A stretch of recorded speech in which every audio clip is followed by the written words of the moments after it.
Bonjour à tous. Nous sommes le 3 août. Voici notre point bourse. Donc, dernière semaine du point bourse avant 3 semaines d'arrêt.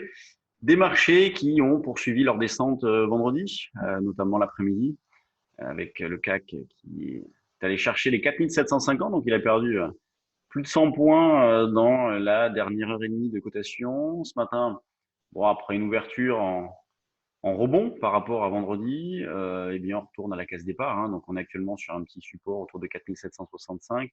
Ce qu'on remarque tout de suite, c'est la divergence qu'il y a entre le CAC et le DAX.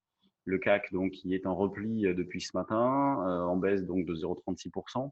Et pendant ce temps-là, vous avez le DAX qui ne bouge pas du tout. C'est assez surprenant, d'ailleurs, qui tourne entre 12 360 et 12 400 depuis 7h30 ce matin. Donc, nette divergence entre les deux. On sent que le ressort est un peu cassé sur les marchés. Il y a de la lourdeur, hein. Déjà, c'est ce que je vous disais la semaine dernière, lorsqu'on était bien plus haut, hein. On sentait des marchés un peu plombés, avec des résultats d'entreprise qui étaient bon, ben, souvent mal perçus, avec de fortes baisses. Je pense notamment à Renault, qui en milieu de semaine a perdu 10%. Là, ce matin, c'est un petit peu pareil, hein. On a une baille qui a moins 5, Soggen moins 2 et quelques. Donc, c'est pas inquiétant, mais c'est lourd. Avec, vous voyez, les marchés ne rencontrent pas de contrepartie. Donc, on avait ça à une époque à la hausse, qui disait qu'ils montaient en ligne droite. Et là, on retrouve ça à la baisse. Donc, pas de contrepartie, des marchés plombés, ce qui fait que bah, on a des plus bas de plus en plus bas, donc des replis en permanent. Là, nous, on travaille surtout avec ces neutres biais baissiers, on va dire. Donc, on peut tenter des petits achats sur des petits rebonds, sur des petits achats sur des replis, des ventes sur des rebonds.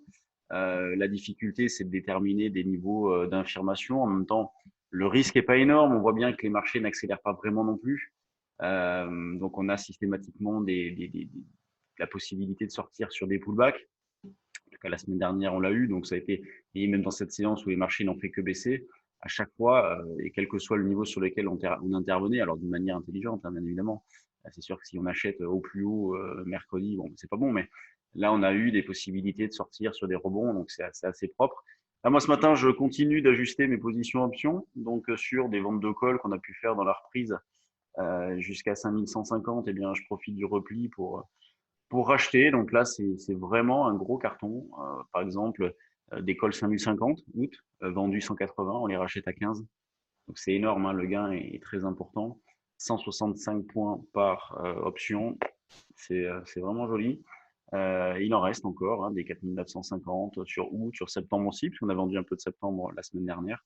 Donc vraiment un gros carton sur les options. En termes d'intraday, c'est moins évident. C'est vrai qu'on a des petits warnings qui s'allument. Donc ce matin, moi je proposais 65 comme niveau d'achat. Bon, ben, ça a été fait, depuis il ne se passe plus rien. Donc vous voyez, on est typiquement dans le genre de situation où je tente, ça rebondit pas, qu'est-ce que je fais? Je sors, j'insiste. Là, c'est un choix qui vous appartient. C'est vrai qu'au vu de la période actuelle, bon, bah, il vaut mieux faire preuve de dynamisme et de pas trop insister. Sortir pour recommencer plus tard ou sur un autre niveau. Et quant à la zone de vente, eh bien pour cette matinée, on va prendre 810-20. C'est la résistance. Maintenant, je l'avais placé un petit peu plus haut pour essayer de vendre plutôt vers 30-35, mais là, vers 810-20, ça serait parfait. Sur le DAX, bon, ben, on proposait un achat sur 12 250-60 la semaine dernière. Eh bien, on va reprendre cette idée-là. Donc, ça a été fait vendredi, mais tardivement. Donc, on peut reprendre cette idée d'acheter vers 12 250, voire 70, c'est le niveau sur lequel on avait tenu. Donc, dans la nuit de jeudi à vendredi, enfin vendredi matin plutôt à 7h30, sur l'eurodoll, alors lui, il est revenu en arrière. Enfin, on a un véritable retracement parce que c'est vrai que là, la phase de hausse a été assez impressionnante, très peu de retracement. Là, on en a un de 150 pips. Donc, un 17,40, c'est une zone support, c'est le niveau que proposait ce matin l'achat. Donc, un 17,35,40. Dont l'idée, par exemple, de viser dans un premier temps 83 et puis ensuite 83, 93, jusqu'à pourquoi pas la zone des 1,18, 40, 50 pour réaliser un écart un petit peu plus important. Bien évidemment, pour l'instant, ça reste aussi sur l'eurodoll, les probas de rebondir restent importantes. Donc, il n'y a pas du tout de changement, mais on a enfin l'opportunité d'acheter dans de bonnes conditions l'euro-dollar. Sur les actions, donc on va prendre un petit peu la température. Qu'est-ce qui bouge ce matin? Donc, on classe par variation. Majorité de baisse avec certaines qui sont importantes, hein, comme je disais tout à l'heure, hein, Unibail qui perd 4, qui revient sur ses plus bas du mois de mai, donc c'est vraiment pas terrible. Safran qui continue de dériver latéralement, et Essilor, Airbus, LVMH qui revient en arrière. D'ailleurs, on arrive sur un petit support, hein, LVMH autour de 360, pourquoi pas. Sanofi qui bouge pas, on a Total qui tient bien, on a BNP qui se comporte correctement, qui est dans une zone de rebond d'ailleurs, BNP ici sur les plus bas du 25 juin. Donc le CAC baisse de 0,34, le volume 345 millions, c'est correct hein, au vu de la période, c'est pas non plus catastrophique. Dans les screeners, on a Navia qui bouge fort ce matin, on a Balio, on a Valneva, Abivax, Mersenne, Clara, SES qui monte aussi. Donc SES, on l'avait proposé hein, sur le trade du jour. Elle a fait l'objet d'une proposition hein, d'achat du journal Investir dans le week-end. Donc, bon, ils fixent 30 comme objectif. Nous, on est un peu moins gourmand que ça, mais tant mieux hein, si elle y va. Rallye, bon, bah, je sais pas non plus, c'est pas la folie hein, sur la spéculation. Sont là généralement la première quinzaine d'août, c'est assez calme hein, sur les mid et small. Ça repart un peu fin août et après septembre, c'est généralement assez sympa à travailler.